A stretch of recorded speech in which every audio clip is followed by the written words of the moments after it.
10 வருஷம் எதிர்க்கட்சியாக இருந்தால் கூட கட்சிக்குள் குழப்பம் இல்லை. ஆனால் இங்கே அப்படி தலைகளாக இருக்குல்ல, அதுக்கு ஒரு லீடர் இருந்தார். கலைஞருக்கு ஒரு தலைவர் இருந்தார். கலைஞரை பற்றி நிறையா சொல்லியிருப்போம், கேள்விப்பட்டிருப்போம். ஒரு தேர்தல் தோல்விக்கு பிறகு போவாங்களாம் நிர்வாகிகள்லாம் சோர்ந்து போய்.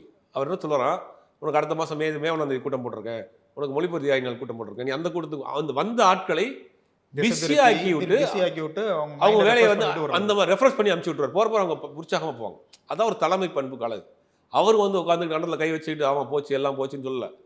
அவர் வந்து உற்சாகப்படுத்தி தோல்வி அப்படி தாண்டி தாண்டி தாண்டி வந்ததுனால தான் எனக்கு தெரிஞ்சு 10 வருஷம் எதிர்கட்சியாக ஒரு கட்சி வந்து ஸ்ட்ராங்காக இருந்தது வந்து திமுக தான். நிச்சயமா. அதுக்கு கலைஞருங்கிற ஒரு மாஸ் லீடர் இருந்தார். அதே மாதிரி அதிமுகவும் சொல்லலாம். அதிமுக 96 மிகப்பெரிய தோல்வி. அந்த அம்மா தோத்து போகிறாங்க. அந்த அம்மா பர்கூரில் சுகவனம்ங்கிற ஒரு இளைஞர் 28 வயசு இளைஞர் தோத்து போகிறாங்க.